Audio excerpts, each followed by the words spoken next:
இந்தியாவில் உட்கட்டமைப்பில் சிறந்த மாநிலமாக தமிழ்நாடு விளங்கி வருகிறது. அதற்கு முக்கிய காரணிகளாக பல்வேறு விஷயங்கள் இருந்தால் கூட சாலைகள், நெடுஞ்சாலைகள், பாலங்கள், மேம்பாலங்கள் எல்லாமே முக்கியமான பங்காற்றி வருகின்றன. இந்த நிலையில் தமிழ்நாட்டில் திமுகவோட ஆட்சி காலத்தில் என்னென்ன மேம்பாலங்கள்லாம் கட்டப்பட்டிருக்கு, அவை எந்த அளவுக்கு மக்களுக்கு பயனுள்ளதாக இருக்கு, திராவிட மாடல் அரசு மேம்பாலங்களுக்கு எந்த அளவுக்கு முக்கியத்துவம் கொடுத்திருக்காங்க பார்க்கலாம் இந்த தொகுப்பில் விரிவாக.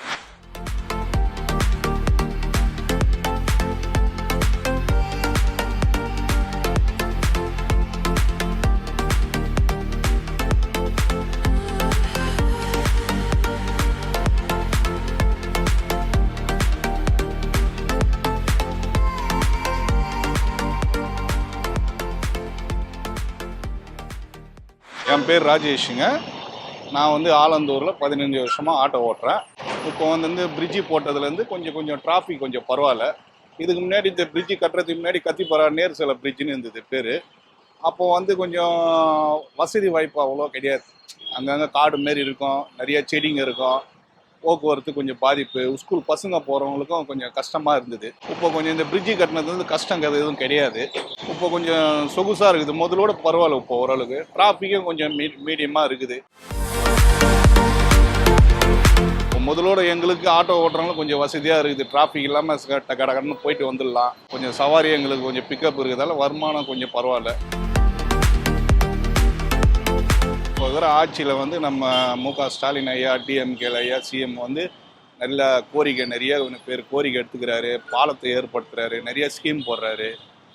நானும் ஆலந்தூர் தொகுதியில் தான் இருக்கிறேன். இதால் எங்களுக்கு இது வரைக்கும் எங்கள் வார்டில் எந்த பிரச்சனையும் வந்ததில்லை. இந்த கத்திப்புறா மேம்பாலத்தினால சிஎம் நிறைய இங்கே கோரிக்கைகளை பார்க்குறாங்க, மீடியா லெவலில் எல்லாமே பண்ணுறாங்க. எந்தனா கஷ்டம் வந்தாங்களோ உடனே நடவடிக்கை எடுக்கிறாங்க. என் பேர் லீலாவதி. நான் கலைஞர் கருணாநிதி நகரில் ஜவஹர்பேட்டையில் குடியிருக்கிறேன். எனக்கு அங்கேருந்து இங்கே காய்கறி வாங்கிட்டு போகிறதுக்கு ரொம்ப வசதி, துணிமணி எடுக்கிறதுக்கு. ஏன்னா நான் அங்கேருந்து மினி பஸ் 86 வரேன். அங்கேருந்து இங்கே டி நகரில் இறங்கினதும் இந்த மேலே பாலத்தில் அந்த லிஃப்ட் இருக்குது, இந்த எக்ஸ்லேட்டர் இல்லைங்களா, லிஃப்ட் இருக்குது. அதில் போயிட்டு அதில் போய் கிடக்கிடன்னு மார்க்கெட்டில் போயிட்டு வேணுங்கிற காய்கறியெல்லாம் வாங்கிட்டு அதுலேயே அங்கே ஏறி இங்கே 86 பஸ்ஸில் ஏறி எங்கள் வீட்டுக்கு போயிடும். எனக்கு ஒரு சௌரியமாக இருக்குது. என்னென்னா யாரும் இடிக்க மாட்டாங்க, ரோடு கிராஸ் பண்ணுற வேலை இல்லை, எந்த தொந்தரவும் இல்லை, அழகாக இருக்குது. ஏன்னா வாக்கிங் போகணுன்னா கூட போகலாம். அதனால் எனக்கு இது இந்த பாலம் ரொம்ப சௌரியமாக இருக்குது. பெண்களுக்கு இந்த 1000 ரூபா உரிமை திட்ட ஸ்டாலின் கொடுத்துருக்காது. அது ரொம்ப பெண்களுக்கு ரொம்ப யூஸ்ஃபுல்லாக இருக்குது. எவ்வளோ பேர் ரொம்ப கஷ்டப்படுறாங்க, ரேஷன் அரிசி சாப்பிட்றாங்க. இந்த 1000 ரூபா கொடுக்குறது வயசானவங்களுக்குலாம் அது ஒரு உதவியாக இருக்குது. ஆனால் இந்த திட்டம்லாம் கொண்டுட்டு வந்துருக்காங்க. இன்னும் நிறைய திட்டம்லாம் கொண்டுட்டு வராரு ஸ்டாலின் ஐயா. ரொம்ப நல்லா ஆட்சி செஞ்சுக்கிட்டு இருக்காரு. நல்லா இருக்குது இந்த ஆட்சி. அடுத்தது ஸ்டாலின் ஐயா வரணும், திமுக ஜெயிக்கணும்னு சொல்லி எல்லாம் வல்ல இறைவனை வேண்டிக் கொள்கிறேன். ஆர் தமிழ்மணி, டிஆர் மார்க்கெட்டில் கடை வச்சுருக்கேன். இந்த பிரிட்ஜி கட்டினதுலேருந்து இது வரைக்கும் டிராஃபிக் இல்லாமல் இருக்குது. இது இல்லாமல் இன்றைக்கி சென்னை டி நகரில் எப்போவுமே கூட்டம் இருந்துகிட்டே இருக்கும். இன்றைக்கி பார்த்தீங்கன்னா இந்த பிரிட்ஜி கட்டினதுலேருந்து நார்மலாக இருக்குது, ஒரு பிரச்சனையும் இல்லை, நல்லபடியாக இருக்குது. என் பேர் சபாரத்னம். நான் ஒரு 6 வருஷமாக ஆட்டோ ஓட்டிகிட்ருக்கேன். இந்த பிரிட்ஜுன்றது எவ்வளோ ஒரு தேவைப்படுதுன்னா, ஸ்கூல் டைம்ஸில், காலேஜ் வர டைம்ஸில், அவசரத்துக்கு போகிற ஒரு ஆம்புலன்ஸ் கொண்டு எல்லாம் போகிறதுக்கு ஒரு பீக் கவர்லலாம் ஒரு பிரிட்ஜுன்றது நமக்கு ரொம்ப அத்தியாவசிய தேவையாக இருக்குது. அதை கவர்மெண்ட் அங்கங்கே ஒரு சில இதெல்லாம் இப்போ புதுசாக ப்ராஜெக்ட் எடுத்துகிட்டு பண்ணுறாங்க. ஹைவே மாதிரி போட்டுட்டு வராங்க. இந்த டி நகர் ரங்கநாதன் ஸ்ட்ரீட்டில் இருக்க பிரிட்ஜு இதெல்லாம் நமக்கு ரொம்ப ரொம்ப யூஸ்ஃபுல்லாக இருக்குது. தீபாவளி டைமில் அதில் பர்ச்சேஸ் பண்ண வரவங்கெல்லாம் அவங்க எந்த இடைஞ்சலும் இல்லாமல் போயிட்டு வராங்க. அதுக்கு ரொம்ப தேங்க்ஸ். வணக்கம், என் பேர் ஆனந்தகுமார். டி நகரில் கடை வச்சுக்கிறேன். அதே நமக்கு கோயம்பேடு போயினா கோயம்பேடு பிரிட்ஜ் சைடாக போய் அந்த மதுரை காரில் இறங்கி உள்ள கோயம்பேடுக்குள்ளே போயிடும். அது கொஞ்சம் ஃப்ரீயாக இருக்கும். ரொம்ப இங்கே உள்ள பிரிட்ஜி இல்லாத ரொம்ப கஷ்டமாக இருக்குது போகிறதுக்கு. டிராஃபிக் ஒரு இடத்துல போனால் குறைஞ்சது பிரிட்ஜி இல்லாமல் கீழே போனால் குறைஞ்சது ஒரு அரை ஹவர் இல்லை 1 ஹவர் ஆகுது. இதே மேலே நம்ம கொஞ்சம் சல்லுன்னு போயிட்டு காய்கறி பர்ச்சேஸ் பண்ணிட்டு குறிப்பிட்ட டைமில் வந்துடுறோம். அதாவது பைக்கில் போகும்போது ரொம்ப இந்த ஆட்டோ ரொம்ப வேனு போகும்போது ரொம்ப ரசியாக இருக்குது. ஒரு இன்ச்சுக்கு ஒரு ஸ்டெப்பு போதாக இருக்குது. இதே பிரிட்ஜு மேலாம் கொஞ்சம் சல்லுன்னு போய் இறங்கலாம். போயிட்டானா கொஞ்சம் டைம் பசங்களுக்கு அந்த குறிப்பிட்ட டைமில் ஸ்கூல் போயிடும், நாங்களும் அடுத்து வேலைக்கு போயிடுவோம், கடைக்கு வந்துடுவோம். பிரிட்ஜ் இதனால கொஞ்சம் யூஸ்ஃபுல்லாக இருக்குது. தமிழ்நாடு கவர்மெண்ட்டுக்கு ரொம்ப நன்றி. என் பேர் வந்து விஎஸ் ஏழுமலை. ஆட்டோ வந்து பார்த்தீங்கன்னா குறைஞ்சபட்சம் ஒரு 15 வருஷமாக ஓட்டிகிட்ருக்கேன். ஆனால் வந்து இந்த பிரிட்ஜு கட்டாததுக்கு முன்னாடி இருந்தே இருக்கேன். ஆனால் வந்து இந்த பிரிட்ஜு வந்து கட்டினதுக்கு முன்னாடி பரவாயில்ல, யூஸ்ஃபுல்லாக தான் இருக்குது. போகிறவங்க மேலே போயிடுறாங்க, கீழே போகிறவங்க போயிட்டே இருக்காங்க. அப்புறம் அந்த ரவுண்டு பிரிட்ஜுன்றது கட்டி இருக்குது பார்த்தீங்கன்னா அதுவும் யூஸ்ஃபுல்லாக தான் இருக்குது. ஒன்றும் பிரச்சனை இல்லை. அப்படியே ரவுண்ட் அடித்து அப்படியே அண்ணா நகர் பக்கம் போகிறாங்க, இப்படி சென்ட்ரல் போகிறவங்க போகிறாங்க, இப்படி திருமணம் போகிறவங்க போகிறாங்க. ஒன்றும் பிரச்சனை இல்லை. பிரிட்ஜுனால யூஸ்ஃபுல்லாக தான் இருக்குது எங்கே பார்த்தாலும். இன்னும் வந்து பார்த்தீங்கன்னா இந்த பிரிட்ஜு கட்டாததுக்கு முன்னாடியே சரியான டிராஃபிக் இருந்தது. டிராஃபிக் வந்து சொல்ல முடியாத டிராஃபிக்லாம் இருந்தது. கொஞ்சம் கொஞ்சமாக மூவ் பண்ணுற மாதிரிலாம் இருந்தது. ஆனால் இப்போ இந்த பிரிட்ஜு கட்டின பின்னாடி யூஸ்ஃபுல்லாக தான் இருக்குது. ஒன்றும் டிராஃபிக்லாம் அவ்வளோ ஒன்றும் கிடையாது. சைட்டாக போயிட்டே இருக்காங்க, மேலே போகிறவங்க போயிட்டே இருக்காங்க, வடபழனி சைடு. இப்படி போகிறவங்களும் அண்ணா நகர் போகிற சைடுங்களும் போயிட்டே இருக்கிறாங்க. ஒன்றும் ப்ராப்ளம் இல்லை, நல்லா இருக்கு. நாங்கள் வந்து மார்க்கெட்டு போவோம். மார்க்கெட்டு போகிறதுக்காக யூஸ்ஃபுல்லாக நாங்கள் ஓரம் போட்டு வர்றதுனால நமக்கும் இப்போ ஒரு போலீஸ் யாராவது வந்தால் கூட நீங்கள் ஓரம் போட்டு வர்றதுனால ஒன்றும் ப்ராப்ளம் இல்லை, யூஸ்ஃபுல்லாக தான் இருக்குன்ற மாதிரி அவங்களும் பேசிட்டு வராங்க. மக்களும் வந்து நேராக வந்து ஓரமாகவே வந்துட்டு நம்ம வண்டியில் ஏறிக்குவாங்க, ஏறிட்டு மார்க்கெட்டுக்கு போயிடுவாங்க. மார்க்கெட்டுக்கு போகிறவங்க மார்க்கெட்டுக்கு போயிடுவாங்க, விருகம்பாக்கம் போகிறவங்க விருகம்பாக்கம் போயிடுவாங்க. யூஸ்ஃபுல்லாக தான் இருக்குது. இங்கே ஒன்றும் பாதிப்பு ஒன்றும் கிடையாது. பிரிட்ஜு கட்டாததுக்கு முன்னாடியே பார்த்தீங்கன்னாக்கா ரொம்ப கஷ்டமாக இருந்துச்சு. ஸ்கூல் போகிறதுக்கு கூட லேட்டாகி போயிருக்கோம். நாங்களே ஏற்றிட்டு போயிருக்கோம் ஸ்கூல் பசங்களை. பார்த்தா லேட்டாகி போவோம். அங்கே போயிட்டு லேட்டாகி போச்சு அப்படி இப்படிலாம் ஸ்கூலில் ஆன் பண்ணி நிற்க வச்சுருப்பாங்க. கொஞ்ச நாள் நின்று நாங்கள் பார்த்துட்டு வந்துருக்குறோம். அது மாதிரிலாம் இருக்குது. இப்போ பரவாயில்ல, பிரிட்ஜு கட்டணும் யூஸ்ஃபுல்லாக தான் இருக்குது. இந்த தமிழ்நாடு கவர்மெண்ட்டுக்காக இந்த பாலம் கட்டணங்களுக்கு ரொம்ப நன்றி, ரொம்ப தேங்க்ஸ். என் பெயர் திருச்சந்திரன். ஷூஸ் கடை வச்சுருக்கேன், தள்ளுவண்டி. ஃப்ரீயாக இருக்குது. இப்போ இது பஸ் போக்குவரத்து எல்லாம் ஃப்ரீயாக இருக்குது. காலைல கொஞ்சம் சாயங்காலம் கொஞ்சம் ஃப்ரீயாக இருக்குது. ரோடு ஃப்ரீயாக இருக்குது. இப்போ முதல்ல இப்போ டிராஃபிக் கம்மியாக இருக்குது. பாலம் கட்டினது டிராஃபிக் கம்மியாக இருக்குது. பாலம் கட்டுறதுக்கு முன்னாடி வந்து ஓவர் டிராஃபிக் உள்ளே வர முடியாது, போக முடியாது, அவ்வளோ சூழ்நிலை இருந்துச்சு. பாலம் கட்ட பிறகு இப்போ ஃப்ரீயாக இருக்குது. முதலமைச்சர் வந்து திறந்துட்டு போனாங்க. அப்போது நான் என்ன இதுதான் இருக்குதுன்னு சொல்லி என் அண்ணன் பையன் மாற்றுத்திறனாளி இவன் வந்து இவனையும் கூட்டு போவோமான்னு எந்த ஒரு சந்தேகமாக இருந்து இப்படி வந்து பார்த்தா லிஃப்ட் வசதி. அடுத்தது இவங்கெல்லாம் கொஞ்சம் பெண்களெல்லாம் ஏணிப்படி ஏறுறதுக்கு வந்து ரொம்ப கஷ்டப்படுவாங்க. அதனால் அது மின் தூக்கி இது இருக்குது. எஸ்பெஷலி கேர்ள்ஸுக்கு ரொம்ப ரொம்ப யூஸ்ஃபுல்லாக இருக்குது. ஏன்னு சொல்லணும்னா 24 hours லைட்டிங்ஸ் இருக்குது, டஸ்ட்பின்ஸ் இருக்குது. அண்ட் வந்து எங்களுக்கு கேர்ள்ஸ்க்கு வந்து டாய்லெட்ஸ் யூஸ் பண்ணுறதுக்கு வந்து ரொம்ப கஷ்டமாக இருந்துச்சு. இந்த இடத்துல வந்து எங்கேயுமே டாய்லெட்ஸ் வந்து அவ்வளோ இல்லை. பட் இப்போ இந்த ஸ்கை பிரிட்ஜ் வந்ததுக்கப்புறம் டாய்லெட்ஸும் கொடுத்துருக்காங்க. அது வந்து ரொம்ப யூஸ்ஃபுல்லாக இருக்குது. அண்ட் இன்னொரு இம்பார்ட்டண்ட்டான விஷயம் என்னென்னா சிசிடிவி கேமராஸ் எல்லா இடத்துலையும் வச்சுருக்காங்க. ஸோ எந்த டைமில் வந்தாலும் சரி, யார் வந்தாலும் சரி, ஃபீமேல் மேல் யாராக இருந்தாலும் சரி, எங்களுக்கு ரொம்ப சேஃப்டியாக நாங்கள் ஃபீல் பண்ணுறோம். நம்ம சிஎம் வந்ததுலேருந்து அவர் மேயர் இருக்கும்போதும் சரி, இப்போ முதலமைச்சர் இருக்கும்போதும் சரி, அவர் முன்னாடி வைக்கிறது என்னென்னா மக்களுக்கு என்ன தேவை அதை முன்னெடுத்து செய்கிறார். சிங்கார சென்னைன்ற பேருக்கு ஏற்ற மாதிரி இது ஒரு லேண்ட்மார்க்காக இருக்குது.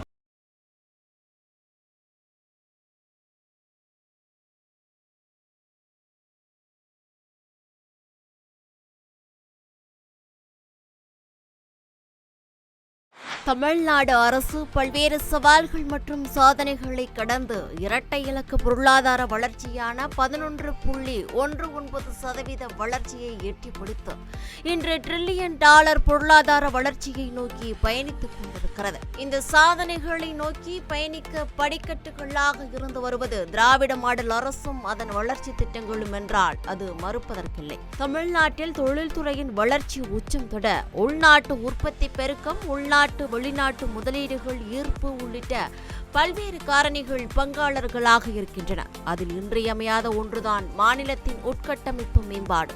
அந்த உட்கட்டமைப்பு மேம்பாட்டிலும் ஒரு நாடு அல்லது மாநிலத்தின் வளர்ச்சிக்கு சாலைகள், நெடுஞ்சாலைகள், பாலங்கள் மற்றும் மேம்பாலங்கள் தான் பேருதவியாக இருந்து வருகின்றன. காலங்கள் செல்ல செல்ல மக்கள் தொகை பெருக்கமும் அதிகரித்து கொண்டே இருக்கிறது. அதனால் போக்குவரத்து நெரிசல்களும் அதிகரித்து ஒன்றுக்கொன்று நேரடி தொடர்பில் இருந்து வருகின்றன. இதனால் வாகன நெரிசல் கட்டுப்பாடு என்பதும் முக்கியமான ஒன்றாக உள்ளது. அதேபோல் சாலைகள் மேம்பாலங்கள் என்று கூறும்போது போக்குவரத்து நெரிசல் குறைப்பு விபத்துகளை தடுக்க உதவும் காரணிகள் மட்டுமின்றி தரைவழி மற்றும் துறைமுக ரீதியான வர்த்தக பயணத்திற்கு மிகப்பெரிய பங்காற்றி வருகின்றன. வாணிபம் மற்றும் வர்த்தகம் உயரும் போது வளர்ச்சி என்பது இயல்பாகவே உயர்ந்துவிடும் தன்மை கொண்டது. தமிழ்நாட்டில் அப்படியான மேம்பாலங்களை மேம்படுத்துவதில் மேம்பட்ட அரசாக விளங்கி வருகிறது திராவிட மாடல் அரசு. தமிழ்நாட்டை உலக அரங்கில் உயர்த்துவதற்கான முயற்சிகளை எடுத்து வரும் திராவிட மாடல் அரசு அதற்கு மாநில உட்கட்டமைப்பில் பலம் பெற வேண்டும் என்று தீர்மானித்து நூற்றுக்கணக்கான பாலங்கள் மற்றும் மேம்பாலங்களை தமிழ்நாட்டில் கட்டியுள்ளது. திராவிட மாடல் ஆட்சியின் சாதனை பட்டியல்களை சமர்ப்பிக்க வேண்டுமென்றால் வரலாற்றின் பக்கங்களை சற்று புரட்டித்தான் பார்க்க வேண்டும். 1971ஆம் ஆண்டு சென்னையின் மக்கள் தொகை சுமார் 24 லட்சத்தை கடந்திருந்தது. இந்த மாற்றம் போக்குவரத்தில் எதிரொலித்தது. அதனால் மக்கள் நலனை கருத்தில் கொண்டு வாகன நெரிசலை கட்டுப்படுத்த வேண்டிய கட்டாயம் ஏற்பட்டது. இந்த நிலையில் அண்ணாவின் மறைவிற்கு பிறகு அதே ஆண்டு முதலாக முத்தமிழ் அறிஞர் கலைஞர் அவர்கள் முதலமைச்சராக பொறுப்பேற்றிருந்தார். அந்த நெருக்கடியான காலகட்டத்தில் மக்கள் எளிதில் பயணிக்க ஏதுவாக அண்ணா சாலையின் மைய பகுதியில் அண்ணா சாலை, நுங்கம்பாக்கம் சாலை, கத்தீட்ரல் சாலை, ராதாகிருஷ்ணன் சாலை, ஜிஎன் செட்டி சாலை ஆகியவை சந்திக்கும் புள்ளியான ஜெமினி சர்க்கிளில் ஒரு மேம்பாலம் கட்ட அடிக்கல் நாட்டினார் கலைஞர். தொடர்ந்து 70 லட்சம் ரூபாய் மதிப்பீட்டில் 21 மாத பணிகளுக்கு பிறகு 1973ஆம் ஆண்டு கிழக்கு ஆசியா மற்றும் சென்னையின் முதல் மேம்பாலத்தை மக்கள் பயன்பாட்டிற்கு திறந்து வைத்த கலைஞர் அவர்கள் அண்ணாவின் அர்ப்பணிப்பை நினைவு கூறும் விதமாக அதற்கு அண்ணா மேம்பாலம் என்ற பெயர் சூட்டினார். 250 அடி நீளமும் 48 அடி அகலத்திலும் கட்டப்பட்ட அண்ணா மேம்பாலம் அப்பகுதியிலிருந்து வாகன நெரிசலுக்கு பெரும் தீர்வாக அமைந்தது. மும்பையில் கேம்ஸ் கார்னர், மெரைன் டிரைவ் ஆகிய இடங்களில் அமைந்த மேம்பாலங்களை தொடர்ந்து இந்தியாவின் 3வது பெரிய மேம்பாலமாக உருவாக்கப்பட்ட இது இந்தியாவின் மிக நீளமான மேம்பாலமாகவும் விளங்கியது. சாலையின் மேற்பரப்பு வழுக்காமல் இருப்பதற்காக தென்னிந்தியாவில் மேஸ்டிக் என்கிற தொழில்நுட்பம் பயன்படுத்தப்பட்ட முதல் மேம்பாலம் இதுதான். மேலும் குறுக்கிடா மாற்றுப்பாதை அமைப்பு, கிளாவர் லீஃப் இன்டர்சேஞ்ச் மூலம் அனைத்து சந்திப்புகளிலிருந்தும் வரும் வாகனங்கள் தடையின்றி செல்லும் வகையில் கட்டப்பட்ட சிறப்புக்குரியது. அன்றிலிருந்து இன்று வரை தமிழ்நாட்டின் அடையாளங்களில் ஒன்றாகவும் திராவிடத்தின் நிலைத்த புகழுக்கு சான்றாகவும் அரை நூற்றாண்டுகளை கடந்து இன்றும் கம்பீரத்துடன் காட்சியளித்து வருகிறது அண்ணா மேம்பாலம்.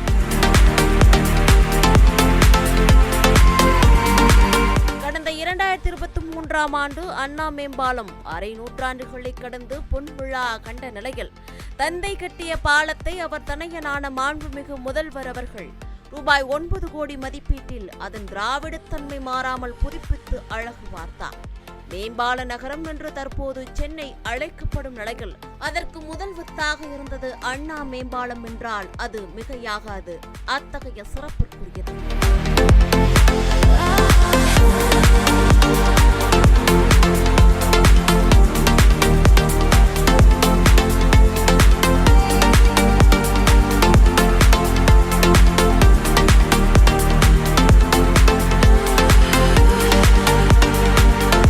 அதே 1973ஆம் ஆண்டு அடையாறு ஆற்றின் முகத்வாரம் மற்றும் உப்பங்கழி பகுதியில் ஒரு பாலத்தை நிறுவனார் கலைஞர் அவர்கள்.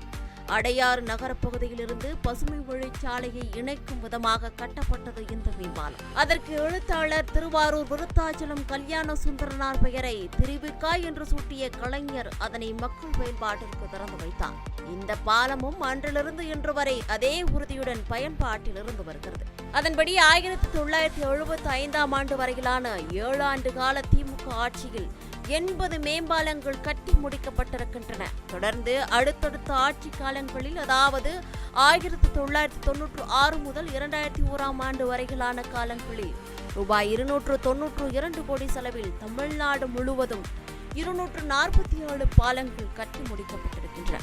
வாழையடி வாழை போல கலைஞரின் வெளிவந்த மாண்புமிகு முதலமைச்சர் மு.க. ஸ்டாலின் அவர்கள் சென்னை மாநகர மேயராக இருந்தபோது மாநகராட்சி சார்பில் அடையாறு, காந்தி மண்டபம், ஆழ்வார்பேட்டை, மியூசிக் அகாடமி, ராதாகிருஷ்ணன் சாலை, சிட்டி சென்டர், பீட்டர் சாலை, சரவணபவன், பீட்டர் சாலை, ராயப்பேட்டை மருத்துவமனை, எழும்பூர் மியூசியம் அருகில் புரசைவாக்கம், டவுட்டன், பெரும்பூர் ரயில்வே ஸ்டேஷன் ஆகிய இடங்களில் 10 பெரிய மேம்பால கட்டுமானங்களை மிகச் சிறப்பான முறையில் செய்து முடித்தார். இதில் பெரம்பூர் மேம்பாலம் மட்டும் அதற்கடுத்த திமுக ஆட்சியில் கட்டுமான பணிகள் முடிக்கப்பட்டு முத்தமிழ் அறிஞர் கலைஞர் அவர்களால் திறந்து வைக்கப்பட்டது. தொடர்ந்து 2006ஆம் ஆண்டு 5வது முறையாக திமுக ஆட்சி பொறுப்பேற்ற போது சென்னையில் மேலும் பல்வேறு மேம்பால பணிகளை முன்னெடுத்தது. அதில் GK மூப்பனார் மேம்பாலம், கோமதி நாராயண செட்டி தெரு மேம்பாலம், கோடம்பாக்கம் முரசொலி அலுவலகம் அருகில் அமைந்துள்ள உஸ்மான் சாலை மேம்பாலம், கத்திப்பாரா பெரிய மேம்பாலம், கோயம்பேடு மேம்பாலம், பாடி மேம்பாலம், புழல் மேம்பாலம், பூவரந்தவல்லி மேம்பாலம் என ஆகிய 6 மேம்பாலங்கள் சென்னையில் மிக பிரம்மாண்டமான முறையில் அமைக்கப்பட்டன. இதில் என்ஜினியரிங் மார்வல் என அனைவரும் வியக்கத்தக்க வகையில் உருவான கத்திப்பாரா மேம்பாலம் ஆசியாவிலேயே மிகப்பெரிய குளோவர் லீஃப் என்ற வடிவமைப்பில் கட்டப்பட்டுள்ளது என்பது இதனுடைய சிறப்பம்சம். தமிழ்நாடு கட்டிடக்கலையில் மிக நீண்ட நெடிய வரலாற்றை கொண்டுள்ளது. பல்லவர்கள் காலம் தொடங்கி இன்று வரை கட்டிடக்கலை மீதான காதல் தமிழர்களின் வாழ்வியலில் ஒன்று. அப்படி தொழில்நுட்ப புரட்சி மற்றும் தொழில்துறை வளர்ச்சி மூலம் கட்டப்பட்ட ஒரு படிவம்தான் கத்திப்பாரா மேம்பாலம். கிண்டி மேம்பாலம் என்று அழைக்கப்படும் கத்திப்பாரா மேம்பாலம் GST சாலை, அண்ணா சாலை, பூந்தமல்லி மற்றும் உள்வளைவு சாலை ஆகிய முக்கிய சாலைகளின் சந்திப்பாக விளங்கி வருகிறது. ஒரு குட்டி மலையின் வளைவுகளில் செல்லும் ஒரு சுவாரஸ்ய அனுபவத்தை வாகன ஓட்டிகளுக்கு ஒவ்வொரு முறையும் தரும் பயணமாக இருக்கும் இந்த மேம்பாலத்தின் மீதான பயணம். கிண்டியில் உள்ள 4 முக்கிய சாலையின் சந்திப்பிலிருந்து ரவுண்டானாவில் ஏற்பட்ட வாகன நெரிசலை சமாளிக்க 2005ஆம் ஆண்டில் அடுக்கு கட்டுமான பணி தொடங்கப்பட்ட நிலையில் 2008ஆம் ஆண்டு முடிக்கப்பட்டு முத்தமிழ் அறிஞர் கலைஞர் அவர்கள் மேம்பாலத்தை மக்கள் பயன்பாட்டிற்கு திறந்து வைத்தார். அதன் பிறகு வாகன நெரிசலிலிருந்து மக்கள் இனிமையான பயணங்களை மேற்கொண்டனர். இதனால் எவ்வித காத்திருப்புமின்றி வாகனங்கள் வெவ்வேறு திசைகளில் 4 முக்கிய சாலைகளையும் 3 நிமிடங்களில் கடந்துவிடலாம். அது மட்டுமின்றி கத்திப்பாரா மேம்பாலத்தின் கீழ் உள்ள பகுதிகளில் மக்களின் பயன்பாட்டிற்கு ஏதுவான பூங்காக்கள், பார்க்கிங் வசதி, பேருந்து நிறுத்தம் ஆகியவை அமைக்கப்பட்டிருப்பது இதன் கூடுதல் சிறப்பு. அடுத்ததாக கோயம்பேடு மேம்பாலம் சென்னையின் மிகப்பெரிய போக்குவரத்து மற்றும் வாகன நெரிசலை கட்டுப்படுத்தும் வகையில் அமைக்கப்பட்டது. பட்டர்ஃப்ளை போன்ற வடிவமைப்பில் மிக பிரம்மாண்ட முறையில் கட்டப்பட்டு மக்கள் பயன்பாட்டிற்கு திறந்து வைக்கப்பட்டது. இதனால் கோயம்பேடு பகுதி மக்கள் எந்தவித போக்குவரத்து நெரிசலுமின்றி பயணங்களை எளிதில் மேற்கொள்ள ஏதுவாக இருந்து வருகிறது இந்த மேம்பாலம். வரிசையில் வேளச்சேரி காமாட்சி மருத்துவமனை அருகில் கட்டப்பட்ட மேம்பாலம் என அப்பகுதிகளில் மொத்தம் 22 மேம்பாலங்கள் சென்னை மாநகரின் போக்குவரத்து நெரிசலை சீர் செய்ய பேருதவிகளாக இருக்கின்றன. மேலும் 68 கோடி ரூபாய் செலவில் துரைப்பாக்கம் ரேடியல் சாலை மேம்பாலம் மற்றும் 72 கோடி ரூபாய் செலவில் குரோம்பேட்டை MJT மேம்பாலம் ஆகியவை அமைக்கப்பட்டு மக்களுடைய பயன்பாட்டிற்கு கொண்டு வரப்பட்டன. மேலும் 2006 முதல் 2011 வரையிலான திமுக ஆட்சியில் ரூபாய் 34.72 கோடி ரூபாய் செலவில் போரூரில் மேம்பாலம், ரூபாய் 49.55 கோடி செலவில் மூலக்கடை பகுதியில் மேம்பாலம் என திராவிட மாடல் அரசின் மேம்பாலங்களை பட்டியலிட்டுக் கொண்டே போகலாம். இதனிடையே மாண்புமிகு முதலமைச்சர் ஸ்டாலின் அவர்கள் முதலமைச்சராக பொறுப்பேற்ற காலத்தில் சென்னையின் மிகப்பெரிய வர்த்தக பகுதியான தீநகரில் நெரிசலை கட்டுப்படுத்தும் வகையில் 30 கோடி ரூபாய் செலவில் ஆகாய நடைபாதை அமைக்கும் பணிகள் தொடங்கப்பட்டன. தீநகர் பேருந்து நிலையத்திலிருந்து மேட்லி சாலை, பார்டர் சாலை வழியாக மாம்பலம் ரயில் நிலையம் வரை 1968 அடி நீளத்திலும் 13 அடி அகலத்தில் அமைக்கப்பட்டுள்ள இந்த மேம்பாலத்தை 2023ஆம் ஆண்டு மாண்புமிகு முதலமைச்சர் அவர்கள் திறந்து வைத்தார். இந்த மேம்பாலத்தில் எஸ்கலேட்டர் வசதி, மக்களுக்கு ஏதுவாக மின்தூக்கி வசதி, மக்களின் பாதுகாப்பிற்காக கண்காணிப்பு CCTV கேமராக்கள் வசதி உள்ளிட்டவை பயன்பாட்டில் உள்ளன. மேலும் இந்த மேம்பாலம் இன்று வரை எந்தவித ஆக்கிரமிப்பும் செய்யப்படாமல் பராமரிக்கப்பட்டு வருகிறது. அது மட்டுமின்றி கடந்த 2023ஆம் ஆண்டு துரைசாமி சாலை, உஸ்மான் சாலை மேம்பாலத்தின் தெற்கு பகுதியிலிருந்து தெற்கு உஸ்மான் சாலை வழியாக அண்ணா சாலை சந்திப்பு வரையிலான மேம்பாலத்திற்கு 165 கோடி ரூபாய் மதிப்பீட்டில் முதலமைச்சர் அவர்கள் அடிக்கல் நாட்டினார். 1200 மீட்டர் நீளம் மற்றும் 8.40 மீட்டர் அகலத்தில் 3800 இரும்புகளுடன் 53 இரும்பு தூண்களுடன் 2 கிலோமீட்டர் தூரத்தில் இருவழிப்பாதை அமைக்கப்பட்டிருக்கிறது. இது முதன்முறையாக ஸ்டீல்கள் கொண்டு கட்டப்பட்ட இந்த மேம்பாலத்தை 2025ஆம் ஆண்டு மறைந்த முன்னாள் எம்எல்ஏ ஜே அன்பழகன் பெயரை சூட்டி முதலமைச்சர் அவர்கள் மக்கள் பயன்பாட்டிற்கு திறந்து வைத்தார். இதன் மூலம் நாள்தோறும் 40,000க்கும் மேற்பட்ட வாகனங்கள் பயணித்து உள்ளன. 2 லட்சத்துக்கும் மேற்பட்ட பொதுமக்கள் இதனால் பயன்பட்டு வருகின்றனர். அண்மையில் கோவை மாவட்டத்தில் அவிநாசி சாலையில் 1791 கோடி ரூபாய் மதிப்பீட்டில் உப்பளிப்பாளையம் முதல் நீலாம்பூர் வரை 10 கிலோமீட்டர் நீளமுள்ள ஜிடி நாயுடு மேம்பாலத்தை மக்கள் மேம்பாட்டிற்கு திறந்து வைத்தார் முதலமைச்சர் அவர்கள். இது தற்போது கோவையின் புதிய அடையாளமாக திகழ்ந்து வருகிறது. இப்படியாக முத்தமிழ் அறிஞர் கலைஞர் அவர்களின் கைவண்ணம் தொடங்கி மாண்புமிகு முதலமைச்சர் ஸ்டாலின் அவர்களின் கைவண்ணம் வரை தமிழ்நாடு உட்கட்டமைப்பில் உயர்ந்து ஜொலித்து வருகிறது. சென்னை மட்டுமின்றி கோவை, மதுரை, திருச்சி, கடலூர், தருமபுரி, நாமக்கல், ஈரோடு என தமிழ்நாடு முழுவதும் உள்ள 38 மாவட்டங்களிலும் மக்கள் நலனை கருத்தில் கொண்டு பல்வேறு எண்ணிக்கையிலான உயர்மட்ட மேம்பாலங்கள் திராவிட மாடல் அரசால் கட்டப்பட்டு பயன்பாட்டிற்கு கொண்டு வரப்பட்டிருக்கின்றன என்றால் அது மிகையாகாது. இவ்வாறாக தமிழ்நாடு முழுவதும் சாலைகள், நெடுஞ்சாலைகள், பாலங்கள், மேம்பாலங்கள் என திராவிட மாடல் அரசால் பல்வேறு எண்ணிக்கையிலான சிறப்பு திட்டங்கள் மக்களுடைய பயன்பாட்டிற்கு கொண்டு வரப்பட்டிருக்கு. இது மட்டும் இல்லாமல் மக்கள் தொண்டே மகேசன் தொண்டு அப்படிங்கிறத முக்கியமான நோக்கமாக கொண்டு திராவிட மாடல் அரசு செயல்பட்டு வருது அப்படின்னு சொன்னா அது மறுப்பதற்கில்லை.